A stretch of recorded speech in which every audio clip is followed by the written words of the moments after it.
लगता है सेट होगा, सेटिंग हुई है लगता है।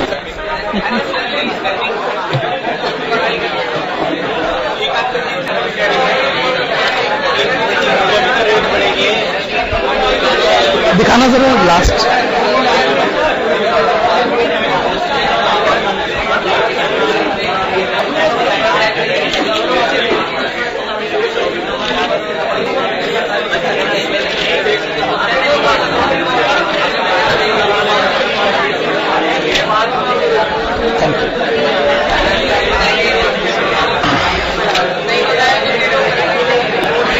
Okay, listen please.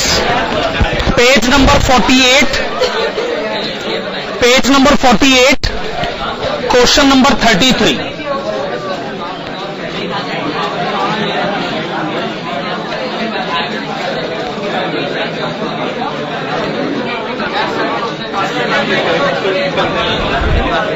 Page number 48. Question number 33. हाँ जी,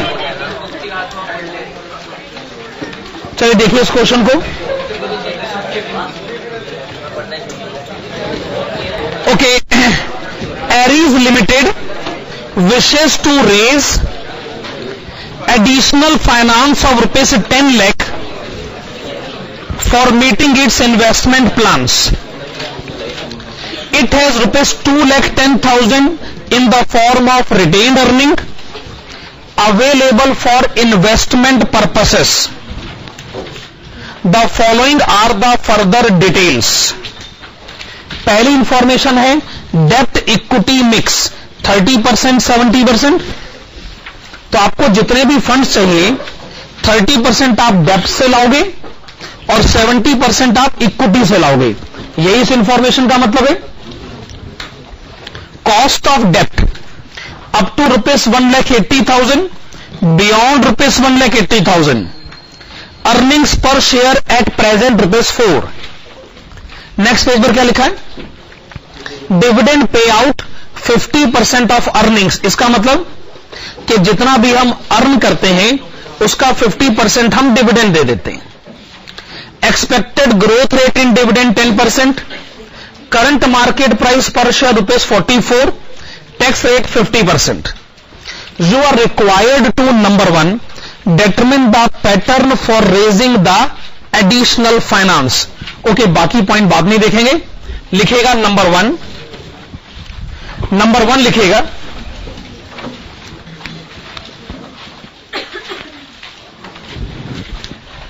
नंबर 1 की हेडिंग है determination of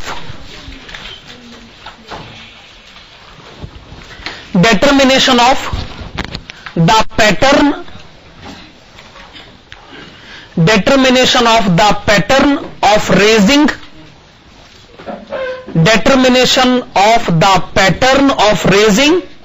the additional funds.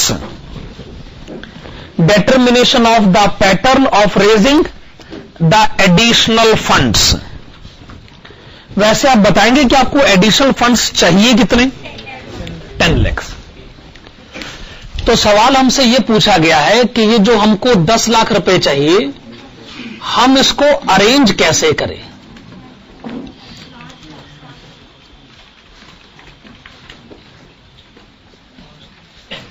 हाँ जी, तो हमको चाहिए टोटल फंड्स ₹10 लाख.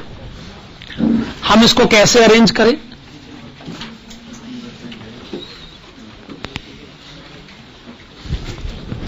डेप्ट फाइनेंसिंग और इक्विटी फाइनेंसिंग.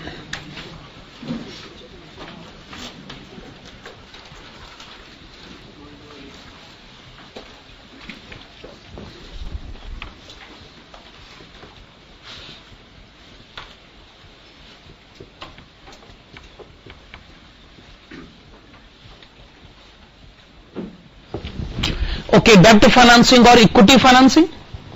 डेप्ट फाइनेंसिंग से कितने फंड्स लाने हैं? 30%. वैसे कितने हुए? ₹3 lakhs. और इक्विटी फाइनेंसिंग से कितने लाने? 70% कितने हुए? 7 लाख.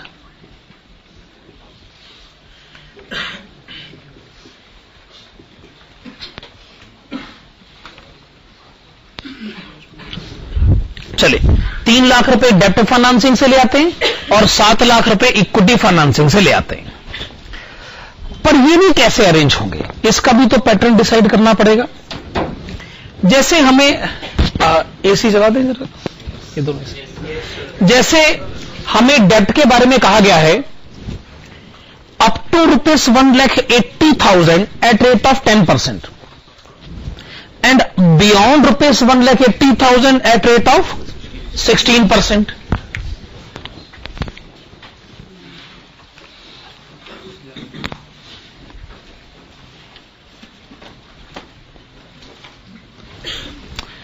तो हम इसको कुछ ऐसे लिखते हैं,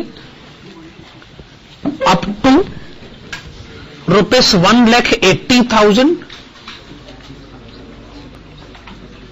eight rate of 10%।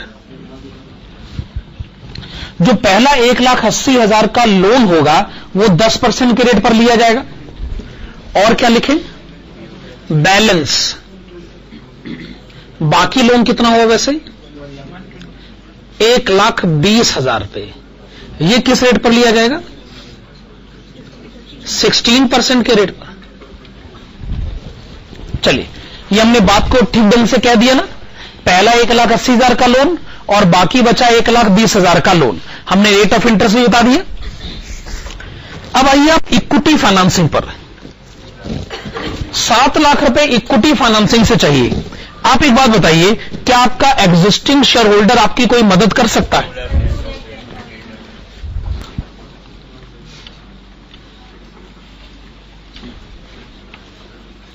Retained earnings, existing share holder आपकी कितनी मदद कर सकता है? ₹2,10,000। लेकिन 2,10,000 रुपए सफिशिएंट नहीं, अभी आपको रुपए और भी चाहिए, और अब आप रुपए किससे मांगोगे? न्यू इक्विटी शेयर्स से। बताइए, न्यू इक्विटी शेयर से आप कितने रुपए मांगेंगे? ₹4,90,000। तो मेरे ख्याल से एक डायग्राम के थ्रू हम ये बात कहने में कामयाब हुए हैं कि हम अपने फंड्स को किस तरीके से अरेंज करेंगे। क्या हमने क्वेश्चन की पहली रिक्वायरमेंट को सॉल्व कर दिया है? आइए क्वेश्चन की दूसरी रिक्वायरमेंट की तरफ बढ़ते हैं। क्वेश्चन की सेकंड रिक्वायरमेंट क्या है? To determine post tax means after tax average cost of additional dept. Okay, heading डालेगा computation of average cost of dept financing. Computation of average cost of dept financing. Computation of average cost of dept financing.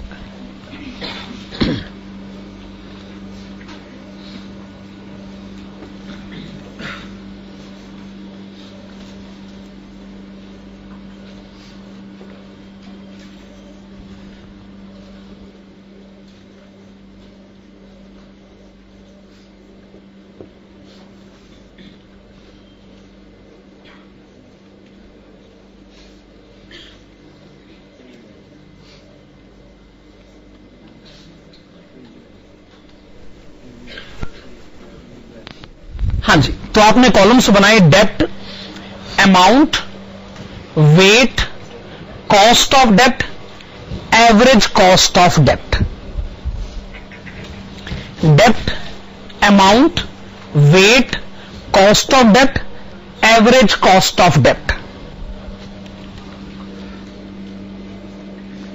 एक को मैं कह रहा हूं डेप्ट first, दूसरे को मैं कह रहा हूं डेप्ट सेकंड।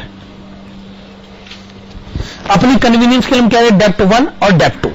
जो पहला डेप्ट है उसका अमाउंट कितना है? 1,80,000 रुपए। जो दूसरा डेप्ट है उसका अमाउंट कितना है? 1,20,000 रुपए। आप बताइए दोनों डेप्ट का टोटल कितना है? 3 लाख रुपए। आइए हम इनके वेट्स असाइन करें, 3/5 एंड 2/5। क्या ये हमने ठीक लिखा है? अगर आपने टोटल 5 रुपए का लोन लिया है तो 3 रुपए का लोन डेप्ट 1 है और 2 रुपए का लोन डेप्ट 2 है। जो डेप्ट 1 है उसका कॉस्ट कितना है? 10% before tax, 16% before tax. Tax का रेट कितना है?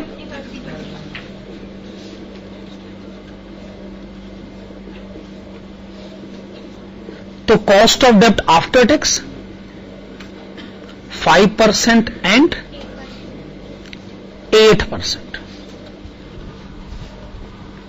So this is 3/5 multiplied with 5% and this is 2/5 multiplied with 8%. आप मुझे इन सब का टोटल बताएंगे? 6.2%.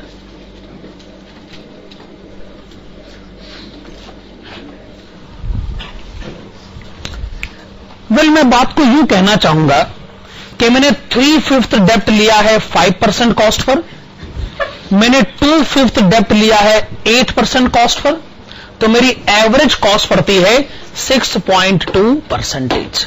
ओके, ये क्वेश्चन की सेकंड रिक्वायरमेंट हमने डील कर ली ना. अब आप आइए क्वेश्चन की थर्ड रिक्वायरमेंट की तरफ. To determine cost of retained earning and cost of equity. देखिए, आप जिसे कॉस्ट ऑफ रिटेन्ड अर्निंग कह रहे हैं ना, वो हमारी नजर में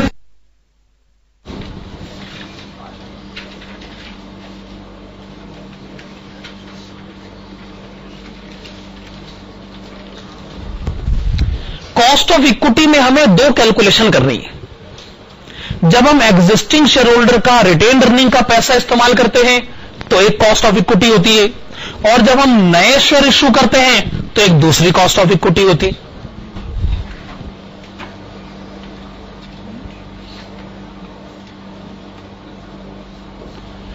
दोनों कैलकुलेशन में फर्क सिर्फ यह है कि जो एग्जिस्टिंग कैलकुलेशन है वो मार्केट प्राइस पर बेस्ड होती है, और जो नए इक्विटी शेयर की कैलकुलेशन है वो नेट प्रोसीड्स पर बेस्ड होती. यही दोनों का फर्क है मेरे ख्याल से. एग्जिस्टिंग मार्केट प्राइस पर बेस्ड है और न्यू नेट प्रोसीड्स पर बेस्ड है. अच्छा, D1 और ग्रोथ में कोई फर्क नहीं है, बस मार्केट प्राइस और नेट प्रोसीड्स का फर्क है. आइए पहले existing cost of equity calculate करें.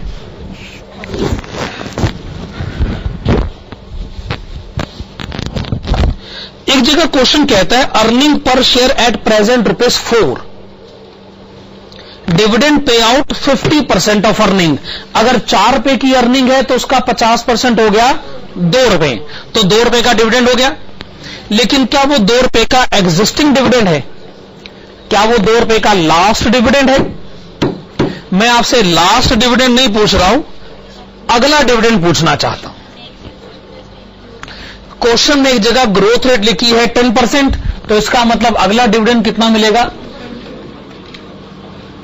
2 रुपए 20 पैसे. ग्रोथ रेट तो खैर 10% है ही. अब आप ये बताइए, एग्जिस्टिंग शेयर का आज मार्केट प्राइस कितना लिखा है?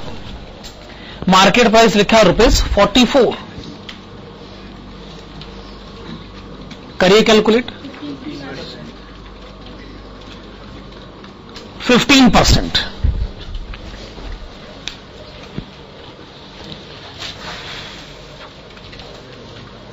अब आप कैलकुलेट करें KE new, D1 divided by NP plus growth rate. D1 अभी भी वही का वही है, 2 रुपए 20 पैसे. ग्रोथ रेट वही है 10%. अब आप क्वेश्चन पढ़ के बताइए कि नया इक्विटी शेयर किस प्राइस पर आप इश्यू करने जा रहे हैं. बताइए कैसे बताइए. तो नहीं लिखा हुआ तो 10 रुपए आप कैसे बता सकते हैं? 10 रुपए तो उसकी फेस वैल्यू होगी। शेयर्स आजकल कहां फेस वैल्यू पर इश्यू होते हैं भाई? यस, इसका मतलब हम नया शेयर इश्यू करेंगे 44 पर।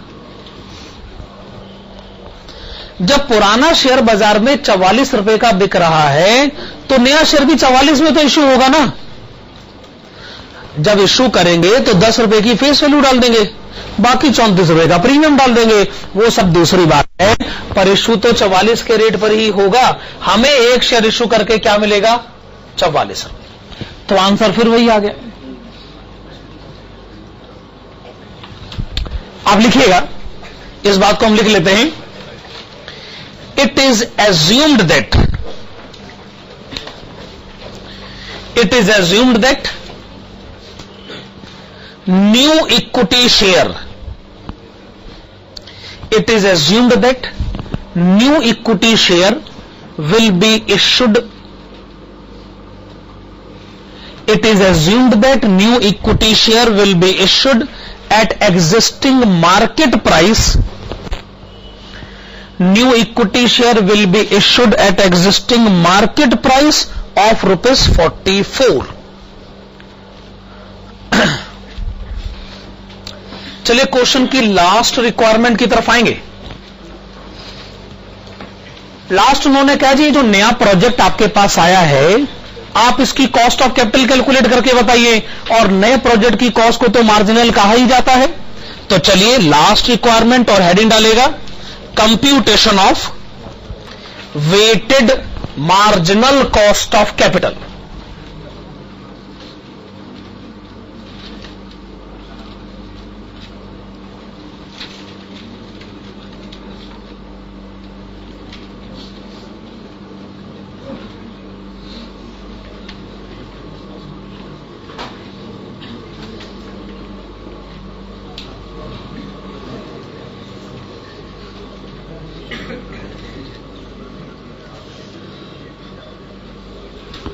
और अगर मार्जिनल कैलकुलेशन करनी है तो आपको बुक वैल्यू वेट तो लेना ही पड़ेगा।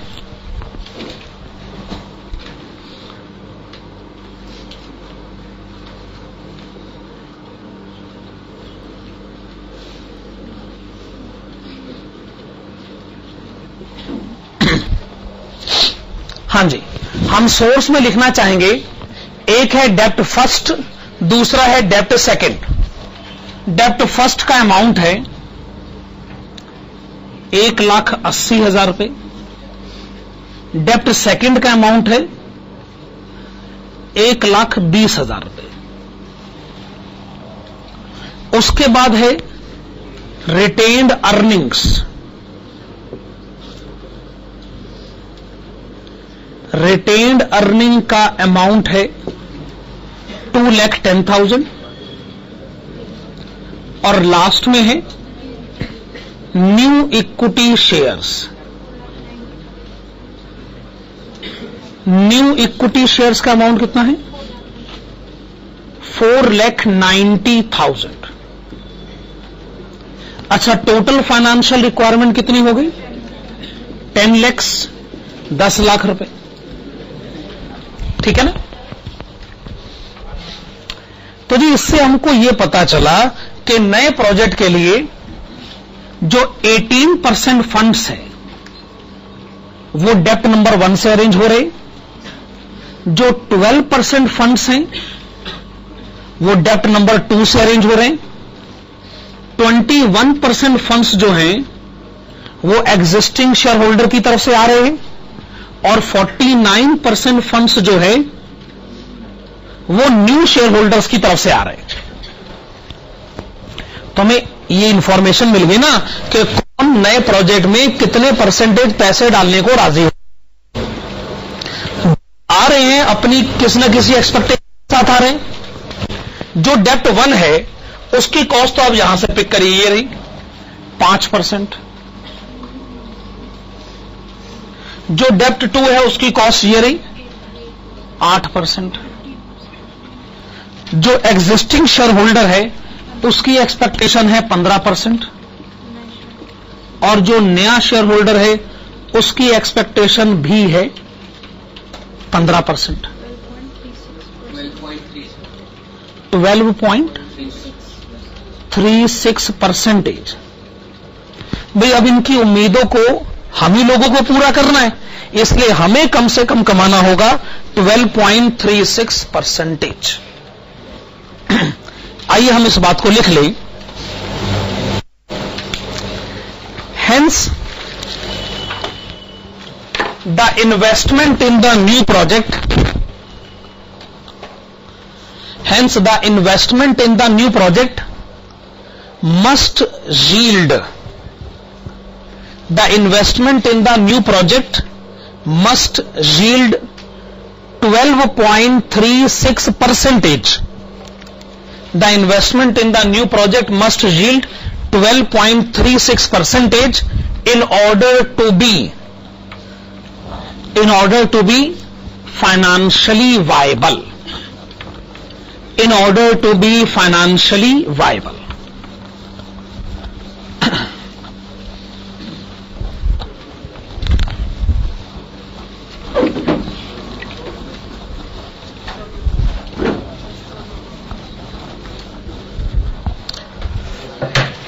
अब आप ये बताइए कि कंसेप्ट नंबर कौन सा लिखा जाए। Concept number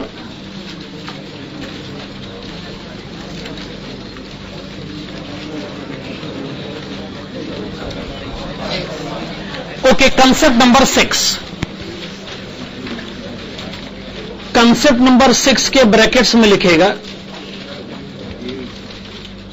capital assets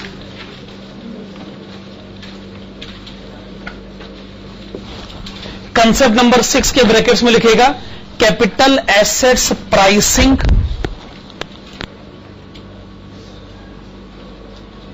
capital assets pricing model CAPM। Capital assets pricing model CAPM। Page number 41 पर आएंगे। Page number 41। इस चैप्टर का नाम क्या लिखा हुआ? Cost of capital and CAPM। Cost of capital तो हम इतनी देर से पढ़ ही रहे। CAPM की फुल फॉर्म है कैपिटल एसेट्स प्राइसिंग मॉडल। चलिए आइए लिखेगा according to CAPM, according to CAPM, the return obtained, return obtained का मतलब होता है income which is earned and it is expressed in terms of percentage. Okay, the return obtained is computed, the return obtained is computed with the help of following equation. The return obtained is computed with the help of following equation.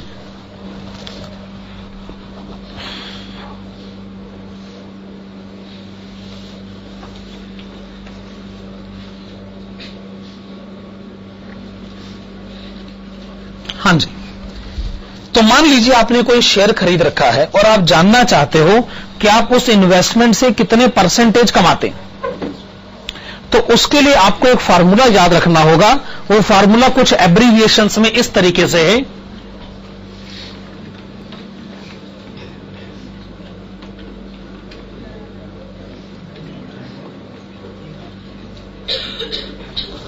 हाँ जी, आप इस तरीके से लिखेगा, this is RF plus B और bracket में RM minus RF।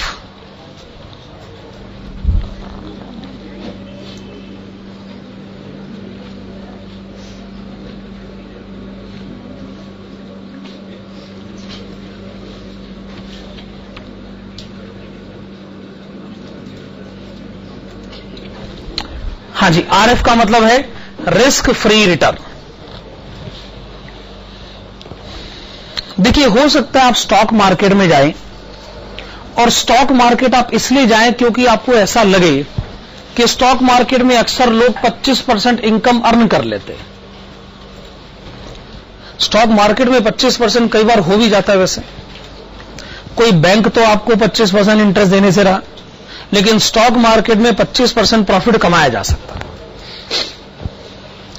मैं ये जानना चाहता हूं, अगर मैं स्टॉक मार्केट नहीं भी जाता तो क्या अगर मैं बैंक में भी रुपए जमा करा दूं, या मैं पोस्ट ऑफिस में भी रुपए जमा करा दूं, या मैं गवर्नमेंट ऑफ इंडिया के बॉन्ड्स भी क्यों ना खरीद लूं, तो भी क्या 10% इनकम कमाना मेरे लिए कोई मुश्किल काम है? क्या मैं इसको कह सकता हूं बिना किसी रिस्क को लिए मैं 10% तो कमा ही सकता हूं? अगर मैं स्टॉक मार्केट जा रहा हूं तो मैं 10% कमाने के लिए नहीं जा रहा हूं। वो तो अगर मैं स्टॉक मार्केट नहीं भी जाता तो भी कमा लेता। अगर मैं स्टॉक मार्केट जा रहा हूं तो मुझे 10 नहीं 25% चाहिए। खैर, जब हम टर्म यूज करते हैं RF, इसका मतलब रिस्क फ्री रिटर्न, बिना कोई रिस्क लिए जो कमाया जा सकता है उसे कहते हैं रिस्क फ्री रिटर्न। अब आप लिखिएगा RM।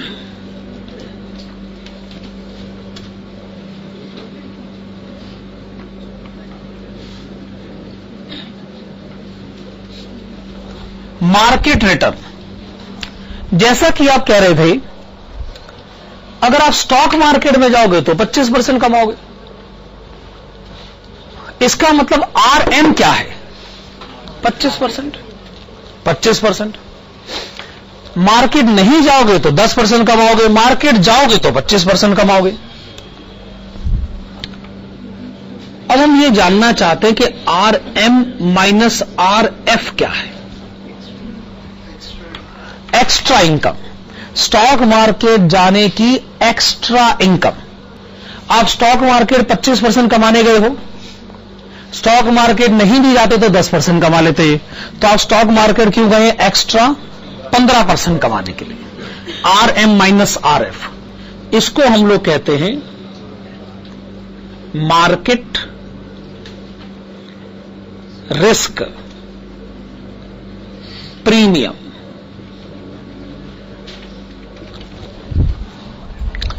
आप मार्केट में गए, आपने रिस्क लिया, जो मार्केट में जाएगा रिस्क लेगा उसे एक्स्ट्रा इनकम होगी, और एक्स्ट्रा इनकम को हम लोग कई बार प्रीमियम भी कहते।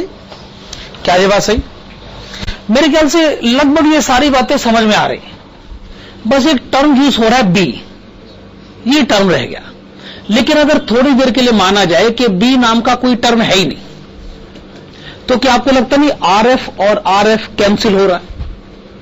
अगर बी नहीं है या बी को 1 माना जाए तो RF और RF कैंसिल नहीं हो जाएगा, तो आपका आंसर RM नहीं आ जाएगा। इसका मतलब अब आगे की पढ़ाई जो है वो बी को समझानी पड़ेगी। आप लिखेगा B इज इक्वल टू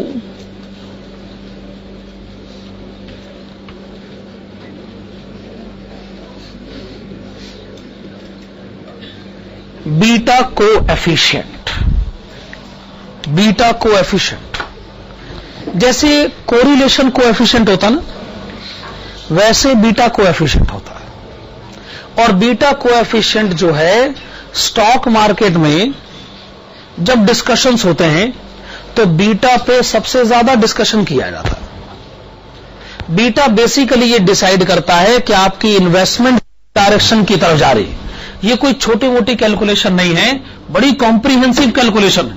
सबसे ज्यादा डिस्कशन इसी के ऊपर होता है कि आखिरकार ये बीटा कोएफिशिएंट का मतलब क्या है। खैर चलिए, आपने क्या लिखा?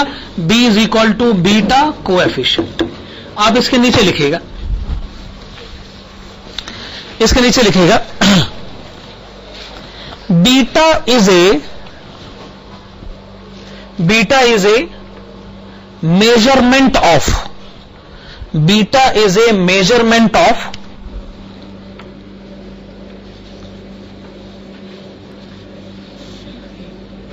volatility. Beta is a measurement of volatility in a particular security. Beta is a measurement of volatility in a particular security as compared to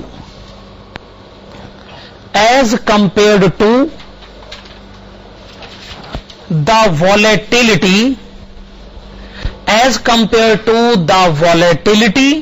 which is generally prevailing in the market,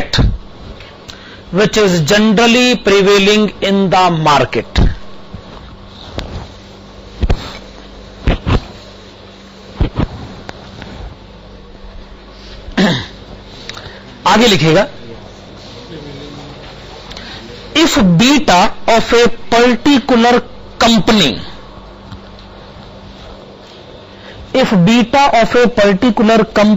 is more than 1, if beta of a particular company is more than 1, comma, it means that the investment in such company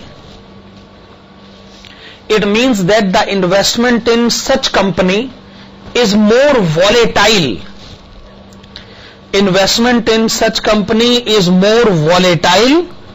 than the market.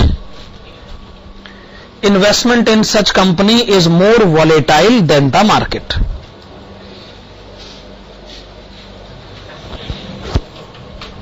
आगे लिखेगा, if beta of a particular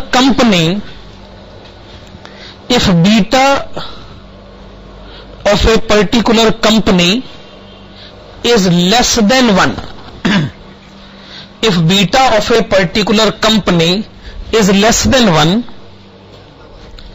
comma, it means that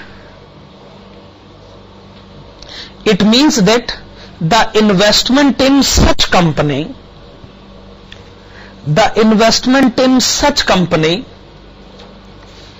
is less volatile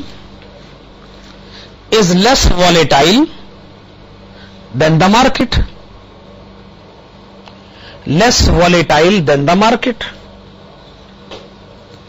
और आगे लिखेगा,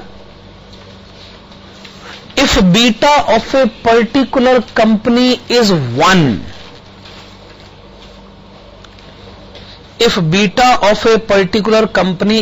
1, comma, it means that the investment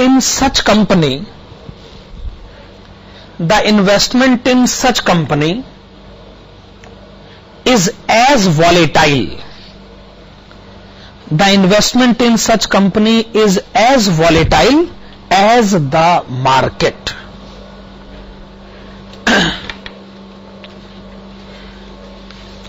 देखिए, stock market की knowledge जो है वो हमारे सिलेबस का इतना पार्ट होती तो नहीं है, पर कभी कभी फिर भी हम अपनी तरफ से आप लोगों को देने की कोशिश करते हैं।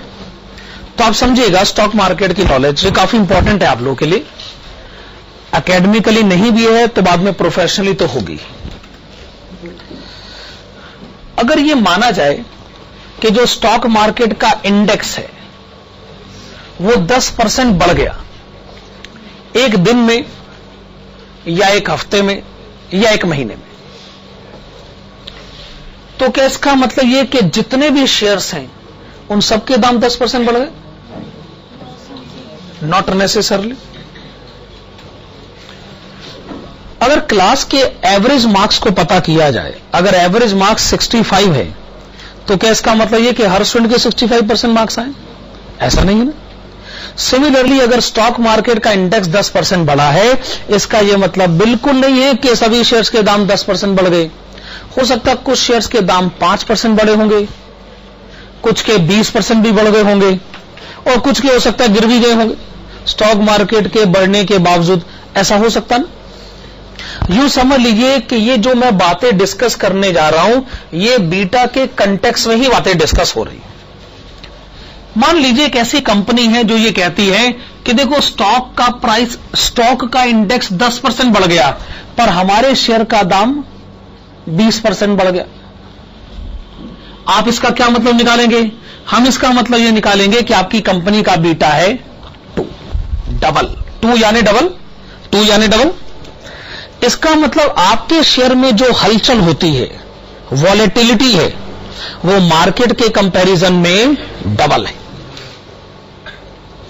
आपका बीटा बहुत मजबूत है, इसको बोलते हैं मजबूत बीटा। मजबूत बीटा का जो शेयर है ना, वो बड़ा काम का शेयर होता है बढ़ती हुई मार्केट में।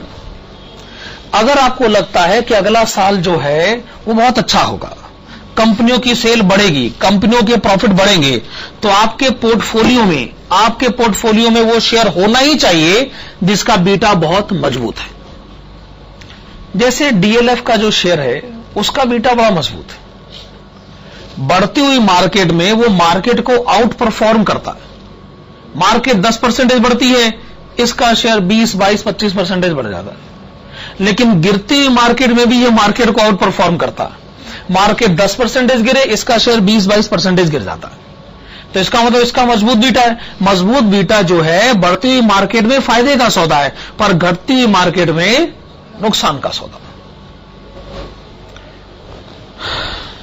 अगर आपको लगता है कि अगला साल बहुत अच्छा है, तो फिर आप डीएलएफ का शेयर खरीद ही लो तो फायदे में रहोगे, क्योंकि इसका बीटा बहुत मजबूत है। यानी जितनी स्टॉक मार्केट में अप होगा, डीएलएफ में उसके मुकाबले डबल अप हो सकता है। लेकिन अगर आपको लगता है कि अगला साल मंदी का दौर आने वाला है, हर तरफ बुरा ही बुरा होने वाला है, और अगर आपके पास डीएलएफ का शेयर है, तो फिर आप उसे बेच दो, फायदे में रहोगे बेचकर, क्योंकि मालूम है अगले साल बुरा दौर आएगा। इतना तो स्टॉक मार्केट नहीं गिरेगा जितना डीएलएफ के शेयर का दाम गिर जाएगा। तो बेहतर है कि डीएलएफ का शेयर हमारे पोर्टफोलियो में नहीं हो। तो क्या करें फिर? डीएलएफ का शेयर बेच के पैसे घर ले जाएं? नहीं, कोई इंटेलिजेंट इन्वेस्टर ये ऐसा नहीं करता। वो कहता है काम करते, डीएलएफ का शेयर बेचा, लगता है अगला साल बुरा होगा, तो उस कंपनी का शेयर खरीद लो जिसका बीटा कमजोर है। उसका बीटा मान लीजिए 0.5 है। इसका मतलब है कि जितना स्टॉक मार्केट गिरेगा ना, ये भी गिरेगा, पर इसकी गिरावट स्टॉक मार्केट के मुकाबले आधी होगी। अगर मैं कमजोर बीटा का शेयर खरीदूंगा, तो इसका मतलब बुरे दिन तो मेरे आएंगे, पर मेरे उतने बुरे दिन नहीं आएंगे जितने स्टॉक मार्केट में बुरे दिन नॉर्मली आ जाते। इस पर आपकी एक दलील हो सकती है, जी फिर कमजोर बीटा का शेयर भी क्या खरीदना, पैसे घर में रखो, है कि नहीं? पर आपकी ये सोच कितनी भी सही क्यों ना हो, ये ग्राउंड रियलिटी से परे है। कोई भी इन्वेस्टर जितना मर्जी मंदी का दौर क्यों ना आ जाए, वो पैसे घर नहीं लेके जाएगा, वो पैसे दुकान पे ही रखेगा। वो कहेगा मैं यहां पैसा नहीं लगाऊंगा, तो वहां पैसा लगा देता हूं। पर एक सवाल उठेगा भी कि जब आपको मालूम है कि अगला साल मंदी का आएगा, तो आप कमजोर बीटा का शेयर भी क्यों खरीद रहे हैं? इस पर हमारा जवाब यह है कि जी ये हमारा सिर्फ असेसमेंट है कि अगला साल बुरा हो सकता है। हम गारंटी थोड़ी दे रहे हैं कि अगला साल बुरा ही होगा। मान लीजिए अगला साल अच्छा हो गया, तो फिर क्या होगा? स्टॉक मार्केट में अगले साल को स्पेकुलेट किया जाता है। अगला साल ऐसा होगा, इस बात की गारंटी नहीं दी जाती है। कल को मान लो अगला साल अच्छा हो गया, तो मार्केट में अप की सिचुएशन होगी, तो अगर आपके पास कमजोर बीटा का शेयर होगा, तो आप कहोगे चलो कुछ तो कमाएंगे भाई। कमजोर बीटा का शेयर का मतलब क्या है? मार्केट अगर 1% ऊपर जाएगी तो ये आधा % ऊपर जाएगी, तो कुछ तो हासिल होगा। तो जिन लोगों के पास कमजोर बीटा के शेयर होते हैं, उनको क्या लगता है कि कल को अगर सिचुएशन अच्छी हुई तो हम कुछ तो कमाएंगे, कल को सिचुएशन बुरी हुई तो कुछ हम गवा भी देंगे। इसका मतलब ना हमें बहुत ज्यादा फायदा कभी होगा, ना हमें बहुत ज्यादा नुकसान कभी होगा। हम अपने आप को बड़ा सेफ पॉलिसी के थ्रू काम कर रहे हैं। लेकिन जो बहुत बड़ा रिस्क लेते हैं, वो मजबूत बीटा का शेयर खरीदते हैं। वो जानते हैं उनके साथ दो ही काम हो सकते हैं, या आर या पार। यानी कल को मार्केट बहुत फेवरेबल होगी तो वो बहुत कमाएंगे, और अगर कल को मार्केट डूब गई तो वो मार्केट से कहीं ज्यादा डूब जाएंगे, फिर उनको बचाना तक मुश्किल हो जाएगा। यानी या तो ये आकाश को छुएंगे या फिर ये पाताल को छुएंगे। ऐसे हालों जिनके पास मजबूत बीटा का शेयर है, यानी सबसे बड़ा रिस्क उन्होंने ही ले रखा है। या सिचुएशन फेवरेबल हो गई तो उनकी सिचुएशन बहुत फेवरेबल हो जाएगी, एडवर्स होगी तो बहुत ज्यादा एडवर्स हो जाएगी, और जिनके पास कमजोर बीटा का शेयर है वो सेफ हैं, वो मार्केट में उनकी इन्वेस्टमेंट कोई बहुत ज्यादा खराब इन्वेस्टमेंट नहीं है तो बहुत ज्यादा अच्छी इन्वेस्टमेंट भी नहीं है। ऐसी बड़ी सारी कंपनियां हैं जो कहते हैं हमारे शेयर में इतनी हलचल नहीं होती है जितनी स्टॉक मार्केट में हलचल होती रहती। और अगर आपकी कंपनी का बीटा है 1, इसका मतलब आप मार्केट के हिसाब से उसके बहाव में चलते रहते हैं, जिस तरह मार्केट गई आप भी उसी तरह चले गए। मार्केट का इंडेक्स बढ़ा 10%, आपका इंडेक्स बढ़ा 10%, मार्केट का इंडेक्स गिरा 1%, आपका इंडेक्स गिरा 1%। जैसे मैं कह रहा था कि अगर सभी स्टूडेंट जो क्लास में हैं एवरेज मार्क्स हैं 65%, तो क्लास में कोई एक स्टूडेंट तो होगा कि उसके भी 65% मार्क्स ही होंगे, तो इसका मतलब वो एवरेज को रिप्रेजेंट करता है, उसका बीटा 1 है। इस तरीके से बात कही जा सकती। आप आगे लिखिएगा, if beta is not given, if beta is not given it may be computed, it may be computed in the following manner। हालांकि इस बात के चांसेस बहुत कम हैं, बहुत कम है कि आपको बीटा ना दिया जाए, क्योंकि हमारा काम बीटा कैलकुलेट करने का नहीं, हम तो बस इसको एनालाइज ही कर सकते हैं। खैर, अगर क्वेश्चन में बीटा गिवन नहीं है तो आप उसे कैसे कैलकुलेट करेंगे, मैं आपको फार्मूला बता देता हूं।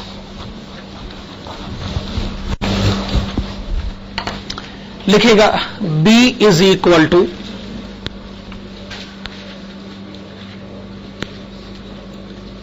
Correlation coefficient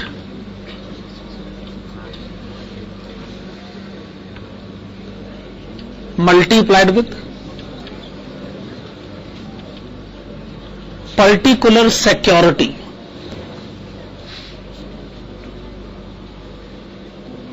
standard deviation.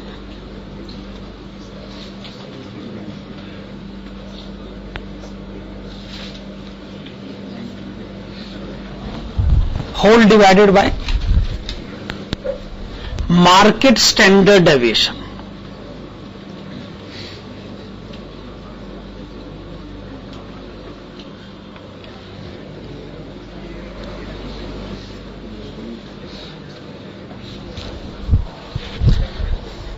ये फार्मूला देखकर जो रही सही हिम्मत रही भी होगी वो हिम्मत भी टूट जाएगी। अगर ऐसे बीटा कैलकुलेट होता है तो बेहतर है कि हम इसे कैलकुलेट ना करें। मतलब एक तो कोरिलेशन निकालो, फिर दो स्टैंडर्ड डेविएशन निकालो, फिर उनको मल्टीप्लाई डिवाइड भी करो, तो इतना टाइम हमारे पास तो नहीं है। मैं बताना चाहूंगा बीटा की कैलकुलेशन जो है वो सेबी की तरफ से करी जाती है, और वो क्या करते हैं कि अखबार में हर रोज छाप देते हैं, जी इस कंपनी का ये बीटा, जिसको जो फैसला लेना ले लो, इन्वेस्टमेंट करनी है कि नहीं करनी। सेबी भी कहां मेहनत करती है, उन्होंने भी क्या कंप्यूटर में एक बार सॉफ्टवेयर डेवलप कर दिया और उसके बाद कैलकुलेशन खुद ही हो जाती। उन्होंने भी एक बार मेहनत करी है, उसके बाद बीटा की कैलकुलेशन अपने आप ही निकल कर बाहर आ जाती। तो मेहनत कोई भी नहीं कर रहा है, इसलिए आप बिना, मैं आपसे उम्मीद नहीं करता कि आप ये सब कैलकुलेट करोगे। स्टैटिस्टिक्स ऑनर्स वाले भी मेरे ख्याल से ये सब नहीं करते होंगे। तो कोरिलेशन निकालो, बताओ। ये तो वैसे ही हमें इसकी तो हमें शक्ल देख के नफरत है कोरिलेशन की। इसका इतना बड़ा फार्मूला होता है तो उसकी शक्ल देखकर ही हमें बड़ा अजीब सा लगने लगता है कि क्या है ये फार्मूला। अच्छा, उसके बाद स्टैंडर्ड डेविएशन, फिर कोरिलेशन एक स्टैंडर्ड डेविएशन से मल्टीप्लाई दूसरे से डिवाइड हो। तो मतलब किसी को अगर डराना हो ना तो इस तरीके के फार्मूले बना दो। खैर चलिए, मैंने आपको बीटा कैलकुलेट करने का फार्मूला बता दिया है, बाकी आपकी अपनी हिम्मत के ऊपर डिपेंड करता है। आप एक काम करिएगा, क्वेश्चन नंबर 21 पढ़िएगा। This is on page number 45, question number 21। Risk free return is 8%, market return is 20%। Compute cost of equity if beta is 0, 0.5, 1 and 2। पहला काम आप ये करिएगा, आप लिखिएगा RF is equal to 8%, R M is equal to 20%। आप stock market नहीं भी गए तो भी आप 8% कमाएंगे, स्टॉक मार्केट में गए तो आप 20% कमाएंगे।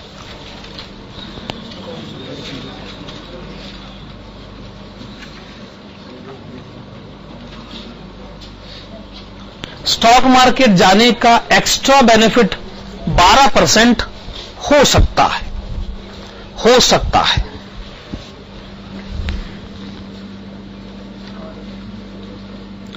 केस 1 के ब्रैकेट में लिखेगा beta is equal to 0। Case 1 लिखेगा B is equal to 0। Question में लिखा ना कि बीटा 0 भी हो सकता है। अगर आपके पास ऐसी कंपनी का शेयर है तो फिर आप कितने परसेंटेज इनकम अर्न कर रहे हैं?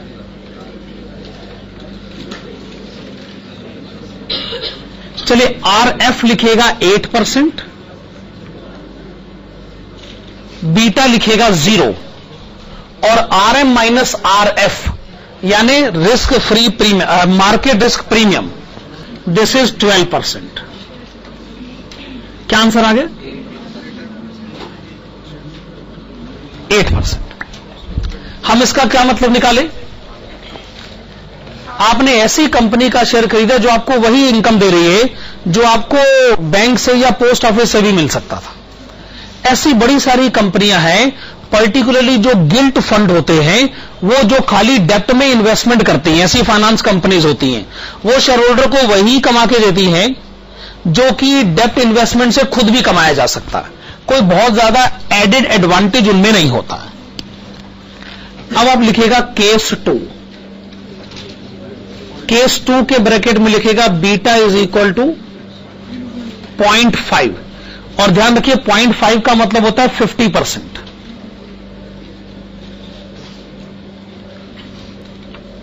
आरएफ लिखेगा 8%, बीटा लिखेगा 0.5, 12%। Okay, this is 8% plus 6%. The answer is 14%. अब जरा बात को समझें। आप बार बार कह रहे हैं कि स्टॉक मार्केट हम इसलिए है क्योंकि हम 12% एक्स्ट्रा कमाना चाहते हैं, पर एक्स्ट्रा कमाना इस बात पे डिपेंड करेगा कि आपने जिस कंपनी का शेयर खरीदा है उसका बीटा कितना है। अगर बीटा 0.5 है तो इसका मतलब है कि आपके अंदर एक्स्ट्रा इनकम अर्न करने की 50% पावर है। आप इतनी अच्छी कंपनी भी रिकॉग्नाइज नहीं करे जाते। मार्केट के कंपैरिजन में आपका जो स्टेटस है ना वो आधा है। आपके अंदर एक्स्ट्रा इनकम अर्न करने की आधी पावर है, इसलिए आप 12% नहीं उसका आधा, सिर्फ 6% ही एक्स्ट्रा कमा पाते हैं। केस 3 ब्रैकेट में लिखेगा beta is equal to 1।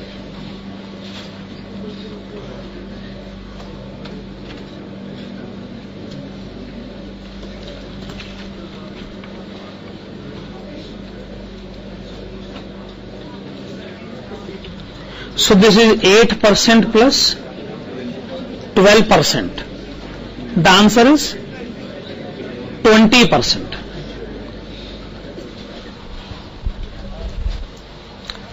One का मतलब होता है 100%, यानी आपके अंदर एक्स्ट्रा इनकम अर्न करने की 100% पावर है। और लास्ट में लिखेगा case 4 beta is equal to 2।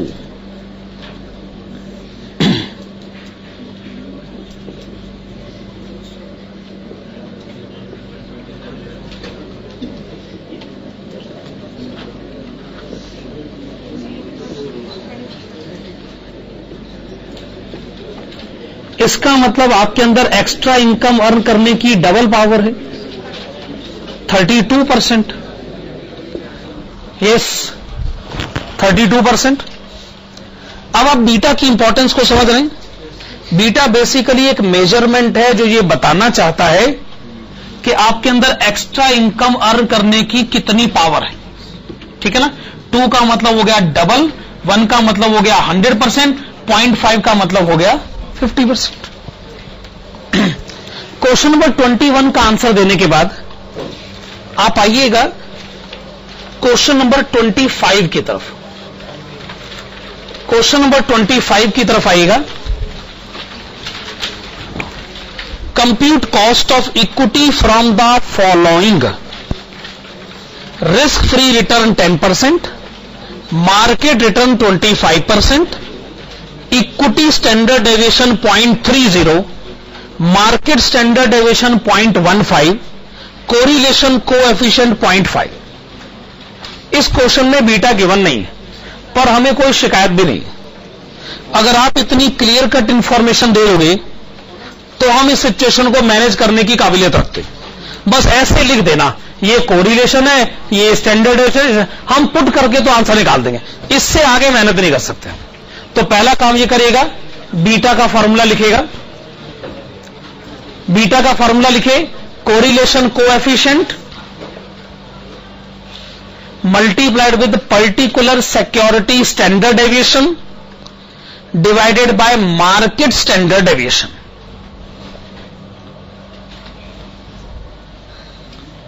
Correlation coefficient multiplied with particular standard deviation divided by market standard deviation.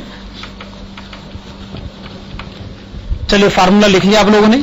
अब इसके अंदर जो भी क्वेश्चन में इंफॉर्मेशन है आप उसे पुट कर दीजिए। कोरिलेशन कोएफिशिएंट कितना है? 0.5। पर्टिकुलर सिक्योरिटी स्टैंडर्ड डेविएशन कितना है? मार्केट स्टैंडर्ड डेविएशन कितना है?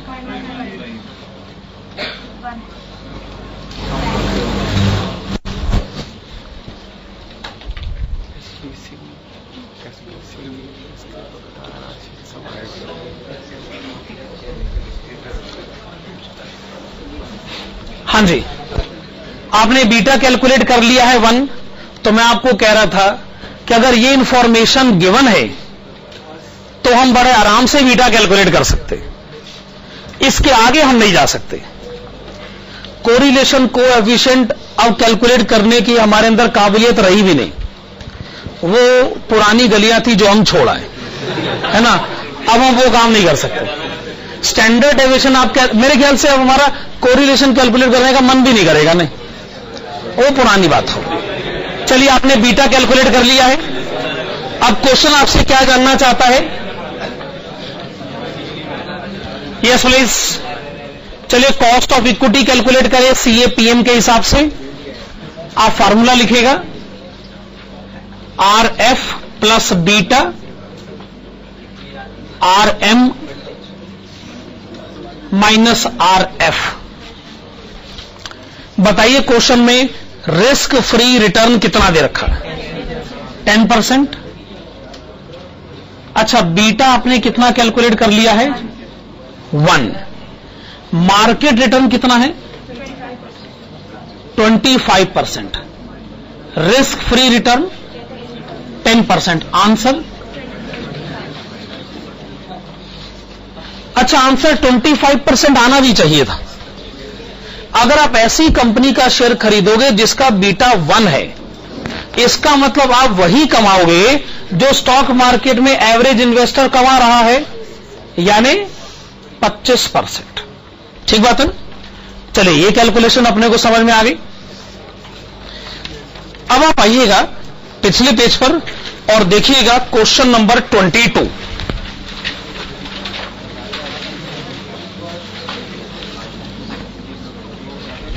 क्वेश्चन नंबर 22 की तरफ आइए। The beta of A company is 1.2,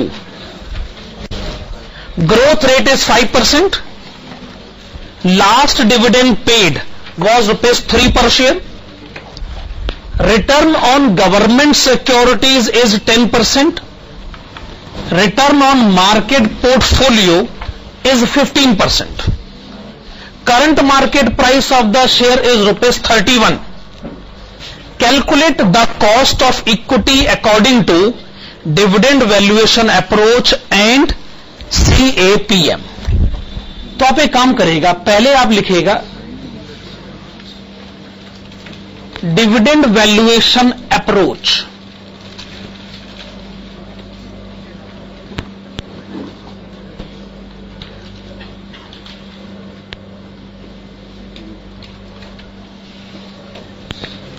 लिखिएगा dividend valuation approach. Dividend valuation approach जो हम इस चैप्टर में शुरू से पढ़ते आ रहे हैं, कॉस्ट ऑफ इक्विटी कैलकुलेट करने का formula D1 divided by market price plus growth rate. ठीक है.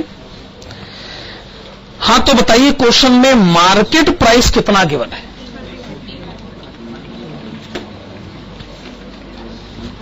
ग्रोथ रेट क्वेश्चन में कितनी गिवन है?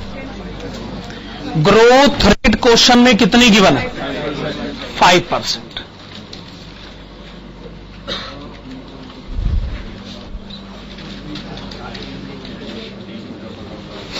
D1, ये क्वेश्चन में जो ₹3 दे रखा है ये क्या है? ये तो पिछला डिविडेंड है. हम तो अगला डिविडेंड जानना चाहते हैं.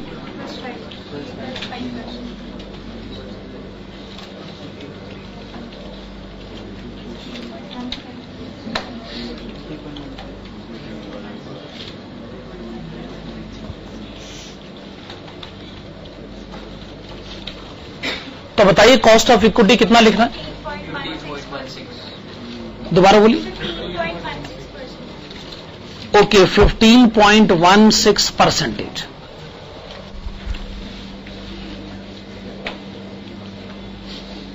अच्छा, CAPM के हिसाब से बताइए कि इक्विटी शेयर होल्डर की एक्सपेक्टेशन कैसे कैलकुलेट करी जाए? RF plus beta, RM minus RF. Risk free return, जैसे क्वेश्चन है का return on government securities, this is 10%. Beta is given to us 1.2. Market rate of return is given to us 15%.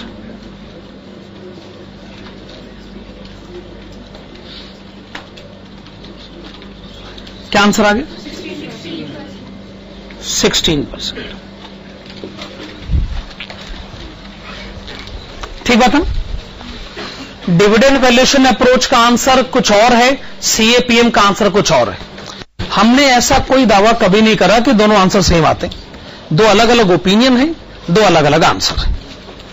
चलिए, question number 22 का answer हमने दिया. अब आप आइएगा पेज नंबर 47 पर. Please come to page number 47. ये जो क्वेश्चन हम करने जा रहे हैं ये बहुत इंपॉर्टेंट क्वेश्चन है. Question number 28. Question number 28. ABC Limited has following book value capital structure: equity share capital, reserves and surplus, 10.5% preference share capital, 9.5% debentures, 8.5% term loan from financial institutions. The debentures of ABC Limited are redeemable after 3 years and are quoting at rupees 981.05 per debenture. Applicable income tax rate 35%. Current market price per equity share is rupees 60. Prevailing risk-free return is 5.5%. Average market risk premium is 8%. Beta is 1.1875. Preferred stock of the company redeemable after 5 years, currently selling at rupees 98.15 per preference share. Calculate number 1. Required number 1. Calculate weighted average cost of capital using market value weights. लिखेगा number 1. Number 1 की heading डालेगा computation of WACC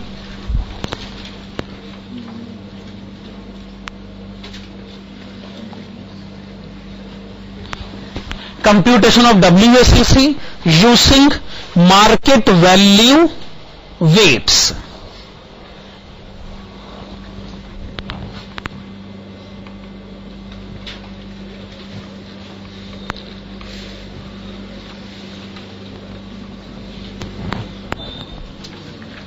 वैसे अगर question में कुछ नहीं कहा जाता तब भी हमें मार्केट वैल्यू वेट ही लेना चाहिए था।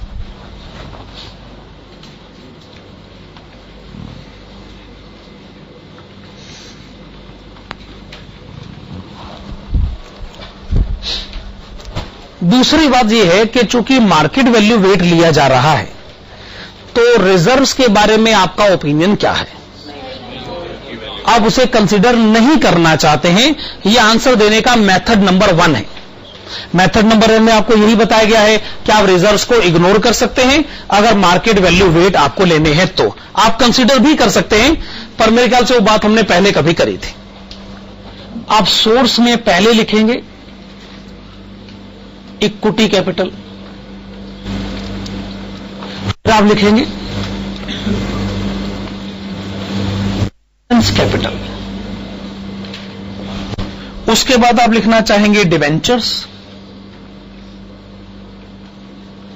और डिवेंचर्स लिखने के बाद आप लास्ट में लिखना चाहेंगे टर्म लोन।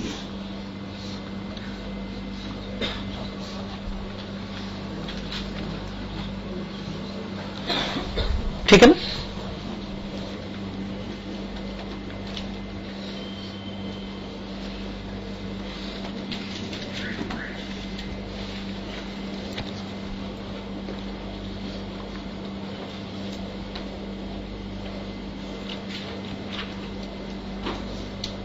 चलिए आइए मार्केट वैल्यूज पता कर लेते हैं। वैसे सभी इक्विटी शेयर्स की बुक वैल्यू कितनी है? 1500 मिलियन। एक इक्विटी शेयर की बुक वैल्यू 10 रुपए, एक इक्विटी शेयर की मार्केट वैल्यू 60 रुपए। सभी इक्विटी शेयर्स की मार्केट वैल्यू 9000 मिलियंस। इसको हम यहां पर लिख लें।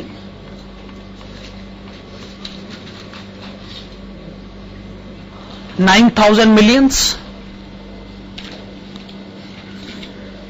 Preference capital. सभी प्रेफरेंस शेयर्स की बुक वैल्यू 100 मिलियन। एक प्रेफरेंस शेयर की बुक वैल्यू 100 रुपए।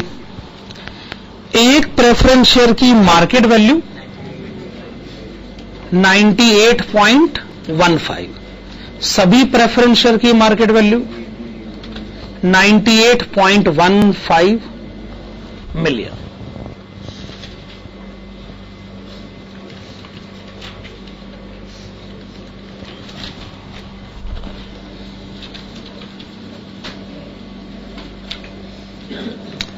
सभी डिवेंचर्स की बुक वैल्यू 1500 मिलियन। एक डिवेंचर की बुक वैल्यू 1000 रुपए। एक डिवेंचर की मार्केट वैल्यू 981.05। सभी डिवेंचर्स की मार्केट वैल्यू 1471.575 मिलियन। ठीक है ना? इसको आप यहां पर लिख लीजिए।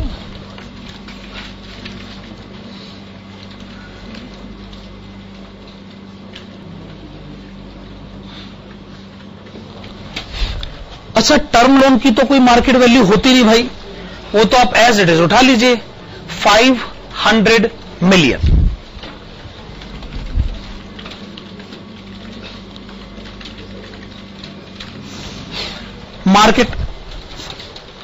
मार्केट वैल्यू का टोटल कितना?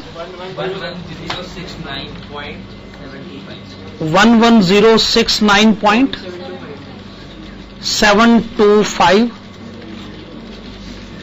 मिलियन।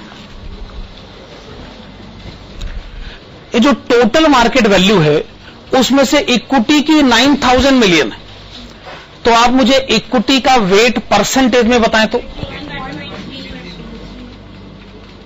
81.30%। प्रेफरेंस का वेट अगर आप बताएं तो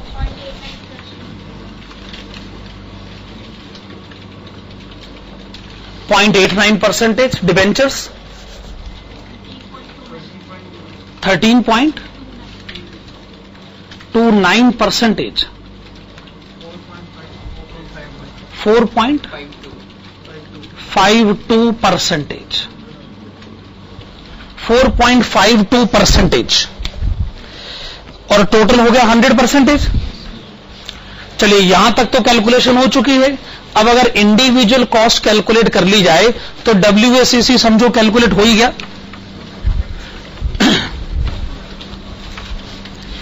चलिए आइए, पहले हम लिखना चाहेंगे KE। देखो जी, अब ये तो क्वेश्चन की इंफॉर्मेशन तय करेगी। अगर तो डिविडेंड वैल्यूएशन अप्रोच की इंफॉर्मेशन दे रखी है तो हम D1/MP + G का फॉर्मूला लगाने को तैयार है, पर अगर क्वेश्चन में इंफॉर्मेशन नहीं है तो हम तो जबरदस्ती फॉर्मूला लगा नहीं सकते। तो मेरे ख्याल से हमें CAPM का फॉर्मूला लगाना पड़ेगा। क्वेश्चन में इंफॉर्मेशन नहीं, खाली उसी की दे रखी।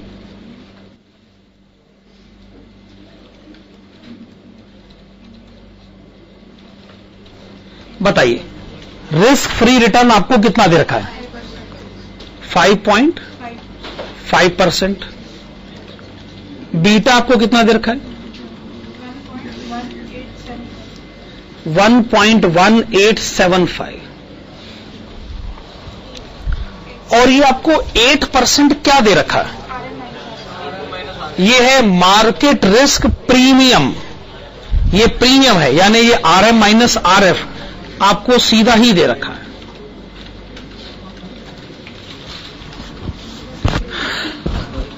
%15।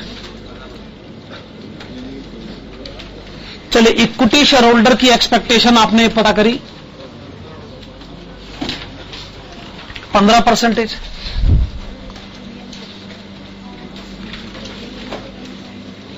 अब क्वेश्चन में प्रेफरेंस की जो इंफॉर्मेशन दे रखी है उसके लिए आप फार्मूला लिखेंगे।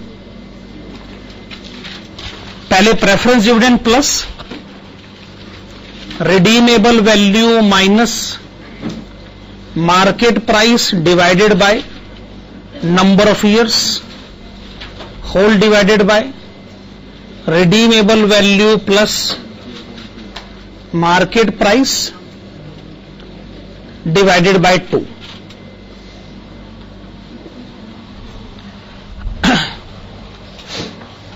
प्रेफरेंस शेयर की फेस वैल्यू है 100 रुपए, रेट ऑफ डिविडेंड है 10.5%।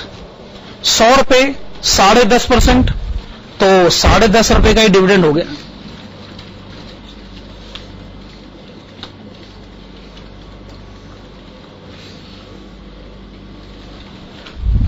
तो क्वेश्चन कहता है कि हम प्रेफरेंस शेयर को 5 साल के बाद रिडीम करेंगे। हम मान लेते हैं कि हमने इसको फेस वैल्यू पर ही रिडीम करना है, लेकिन आज इसका मार्केट प्राइस है 98.15।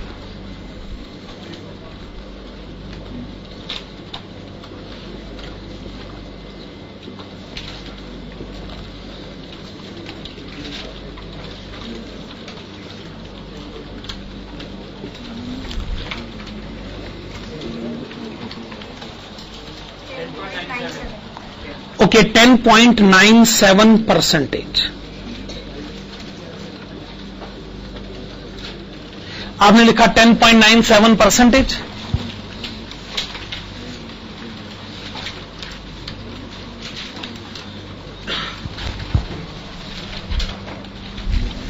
फिर आप एक काम करेगा, आप लिखिएगा KD और ब्रैकेट्स में लिखिएगा टर्म लोन।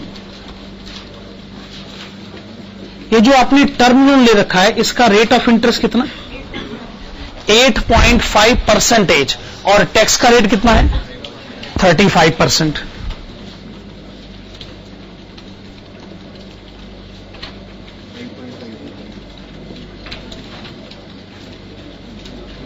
तो आफ्टर टैक्स सेविंग कितना लिखा जाए? 5.5 to 5%.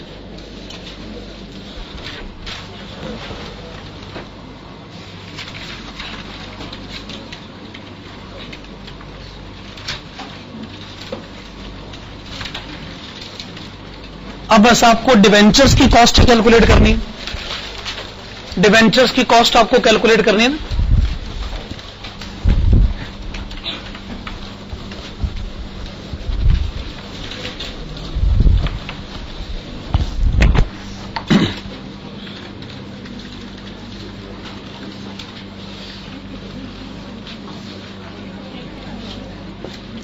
तो आप फार्मूला लिखेगा interest 1 minus tax rate plus redeemable value minus market price divided by number of years whole divided by redeemable value plus market price divided by 2. Okay, face value है 1000 रुपए, rate of interest है 9.5%. 1000 9.5%, interest आप देंगे 95. 35% tax save किया जाए.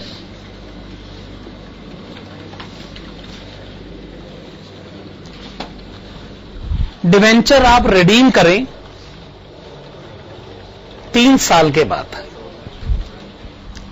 Face value पर. आज market price है 981.05.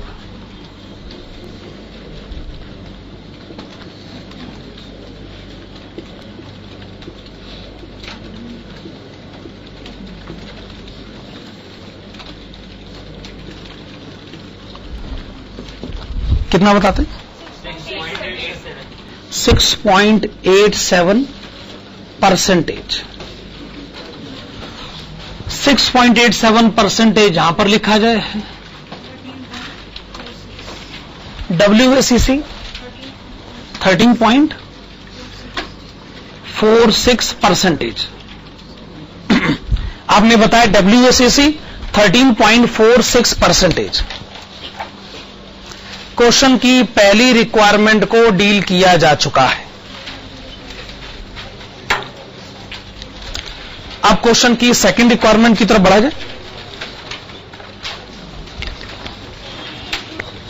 हाँ जी, define marginal cost of capital schedule. तो हमें यहीं से मालूम चल जाना चाहिए कि आप नए प्रोजेक्ट पर सवाल पूछोगे और नए प्रोजेक्ट पे जो सवाल होगा उसमें मार्केट वैल्यू वेट नहीं हो सकता है. Define marginal cost of capital schedule for the firm if it raises ₹750 million for a new project. The firm plans to have target डेब्ट टू वैल्यू रेशियो ऑफ 20%. इसका मतलब क्या हुआ? डेब्ट टू वैल्यू रेशियो, अगर टोटल वैल्यू 100 है तो डेब्ट 20% है. जितने भी रुपए आप अरेंज करें उसमें 20% डेब्ट फाइनेंस्ड होने चाहिए. ठीक बात है. Beta is 1.4375. डेब्ट capital will be raise through term loan. It will carry interest rate of 9.5% for first 100 million and 10% for next 50 million. आपकी तरफ से हेडिंग होनी चाहिए computation of weighted marginal cost of capital. Computation of weighted marginal cost of capital.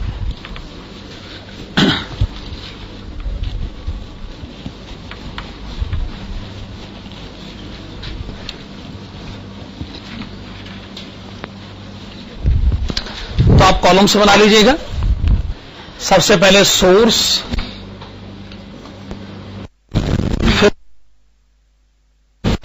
Wait cost of capital और last में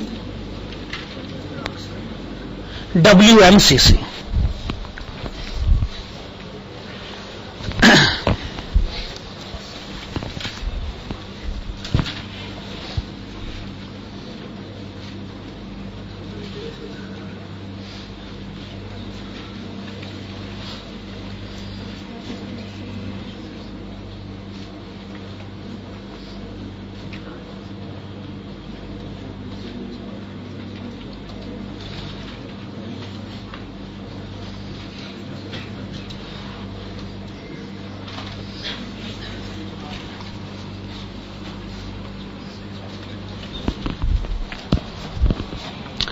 हां, तो पहली लाइन में लिखा है कि आपको नए प्रोजेक्ट के लिए चाहिए 750 मिलियन।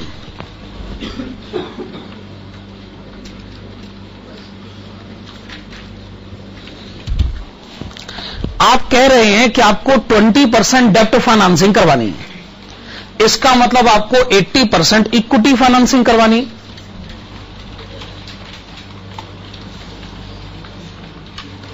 80% इक्विटी फाइनेंसिंग यानी कितने रुपए? 600 मिलियन, ठीक है ना। बाकी आपको डेब्ट फाइनेंसिंग से कितने चाहिए? 150 मिलियन। 150 मिलियन 750 मिलियन का 20% ही तो होता है, तो आपको 150 मिलियन चाहिए डेब्ट फाइनेंसिंग से। क्वेश्चन कहता है उसमें से जो पहले 100 मिलियन होंगे वो तो 9.5% के रेट पर लिए जाएंगे, और जो बाकी के 50 मिलियन होंगे वो 10% के रेट पर लिए जाएंगे। मेरे ख्याल से क्वेश्चन एकदम क्लियरली ये बात कह रहा है। पहला 100 मिलियन तो 9.5% के रेट पर आ जाएगा। खैर, अब ये बताइए 100 मिलियन 750 मिलियन का वेट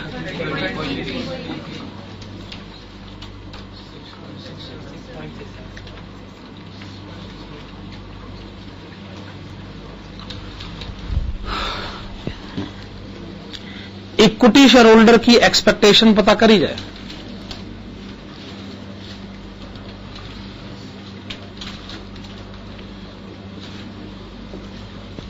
रिस्क फ्री रिटर्न है 5.5%, और ये जो आप नया प्रोजेक्ट में इन्वेस्टमेंट कर रहे हैं इसका खुद का बीटा कितना है?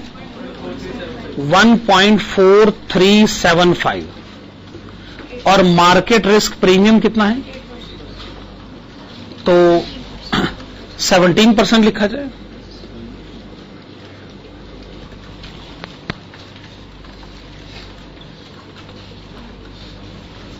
%17 लिख लिया जाए। अच्छा, अब हम कॉस्ट ऑफ डेब्ट कैलकुलेट कर लेते हैं।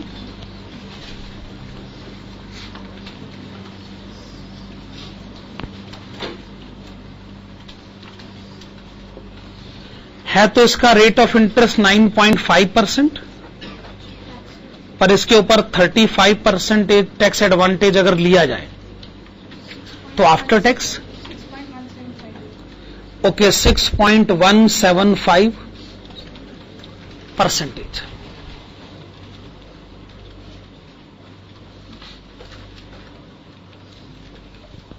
%6.175।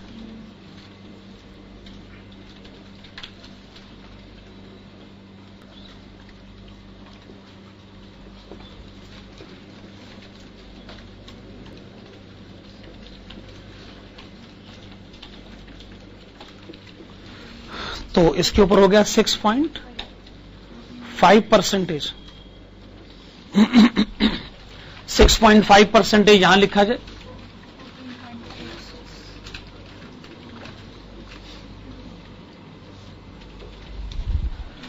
WMCC कितना गया? तो ये तय हो गया कि अगर नए प्रोजेक्ट को फाइनेंशियली वायबल बनना है तो उसे कम से कम 14.86% तो अर्न करना ही होगा। आइए हम इस बात को लिख लेते हैं। Hence, the investment in the new project,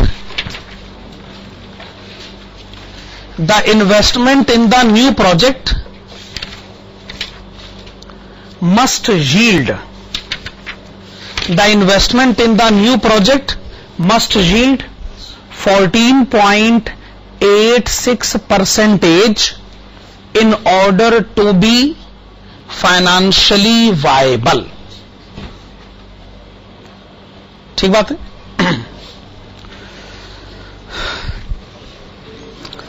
remaining questions की लिस्ट बनाई जाए। 4, 6,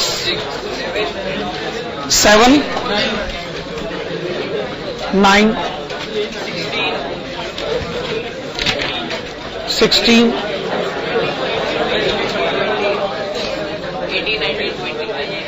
18 बचा हुआ अभी।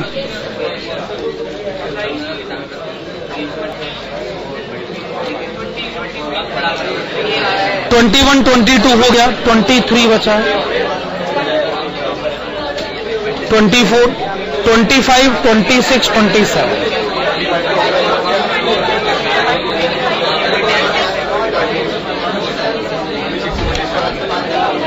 29, 30,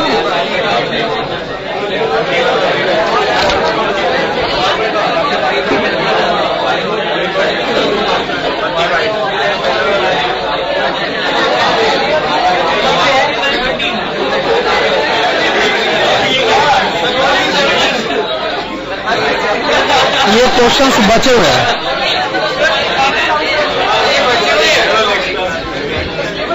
चलिए आज की क्लास कंप्लीट करते हैं।